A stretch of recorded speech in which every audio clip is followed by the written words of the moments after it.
Before this video starts, if you enjoyed this video, there are many more like it already on the channel, with many more like it to come in the future, so subscribe. I'm trying to hit 100,000 subscribers by the end of the year, so I would really appreciate it. I upload almost daily on this channel, so if you're looking for some consistent basketball talk, this is the place for it. Also, drop a like on this video. It takes 1 second, and it makes a massive difference. Now, obviously, today is Wednesday, and I typically upload 2K Talks on Thursdays and Sundays, and I upload a normal video today, but I had a late night out the other day, so I didn't really have time to write a script. So we're going to be getting this today, and then Thursday there's going to be a normal video, and then the schedule will return as it normally was.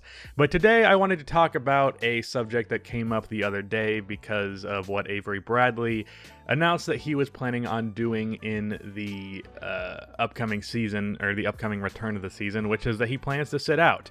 Now, the reason why he wants to sit out is because his child, his son, has a respiratory problem. I don't know what the specific details of that one is, but if you're unaware, the virus has a huge impact on your breathing. So people who have asthma and people who have things of that nature that affect their ability to breathe can be severely, are more likely to get severe impacts from getting the virus, more likely to die from getting the virus. So Avery's logic was, I do not want to come back from this and get my son sick and kill him. That's what Avery was doing. That's why he decided he did not want to return to the NBA season. Because if we're looking at this logically, the odds that you can get hundreds of people in one area and no one is going to catch the virus is pretty much nothing. So Avery has a high likelihood of getting the virus and bringing it to his son. It's the same reason that I have been cautious, because both of my parents are people that are more susceptible to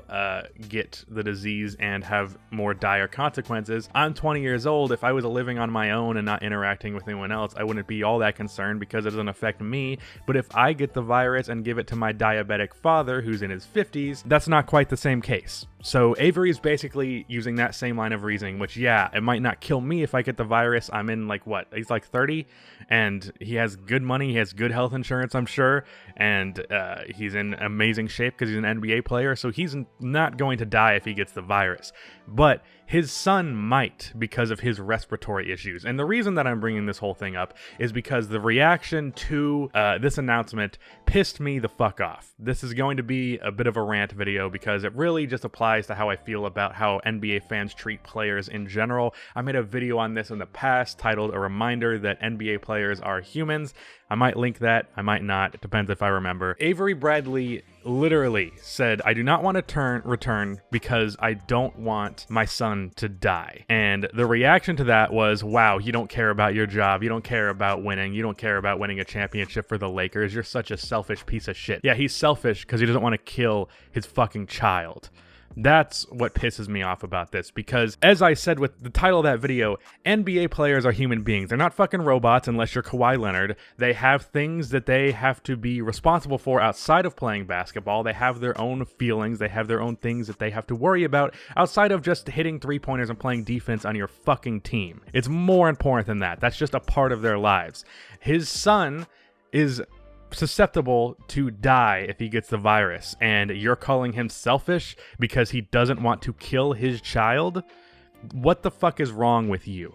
This is something I saw all over Twitter, where so many people were being incredibly selfish about all of this. Now, there were some people taking the angle of, well, Avery doesn't have to take his family to Orlando with him, and that is true. However, I doubt he wants to spend, like, what, a couple months separated from his family where they can only see him on, like, video calls and Zoom calls and shit like that. Like, that is not something that really should be expected of anybody. Like, you need to be able to have contact with your family. Unless you hate your family, there's no reason why you wouldn't want that, or you just don't have one. So again, NBA players are human beings. The notion that Avery Bradley is selfish because his son, he doesn't want to get his son sick, it's mind-boggling to me that that is even slightly a take that I have. And I've seen so much toxic shit coming from Lakers fans on Twitter, and people saying, basically LeBron stans that just want Avery Bradley to bend over the knee and kill his child so LeBron has a chance at a championship.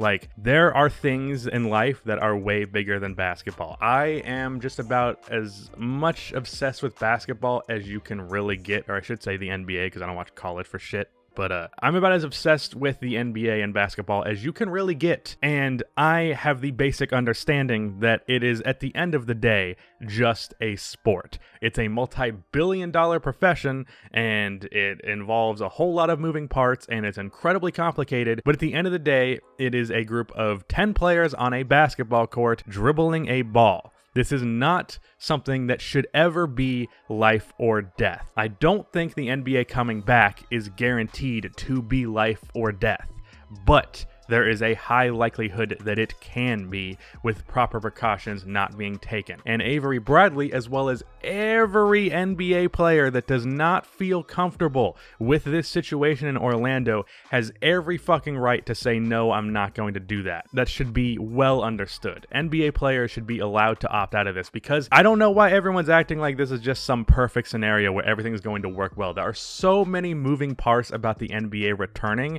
and to think that it's just going to go smooth, it's going to be smooth sailing is ridiculous, because it's not going to be smooth sailing. It's definitely not. There's going to be factors. Some players are going to get the virus in the bubble, and that's the whole reason why everyone's so intent that this is going to have a championship asterisk, because damn, there's going to be a lot of factors that are going to change rosters. Like the other day, it turned out that Nikola Jokic had the virus, Malcolm Brogdon had the virus, and maybe they're good by the time the playoff returns, but there could be another star player who ends up getting the virus right before the return and he can't play. Like, let's say Chris Middleton gets it and they're like, oh, well, the Bucks don't have their second option, so this championship doesn't count because one of the three biggest contenders doesn't really have a shot at the title because of him getting the virus. Or even like a superstar player, like let's say Anthony Davis gets it and then he heads to Orlando and he can't play and he's quarantined and they're playing games without their second best player.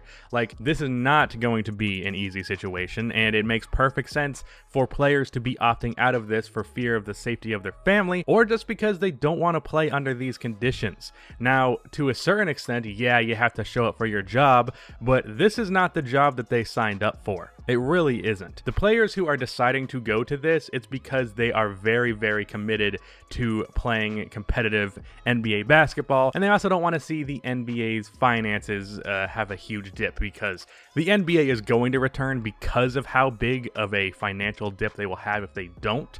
But at the end of the day, if a guy like Avery Bradley wants to value the life of his son over playing basketball and helping LeBron James win a championship, not only does he have every right to do it, that's also the right move to do. And the fact that there are people that will take the angle that he is selfish for doing so is ludicrous to me.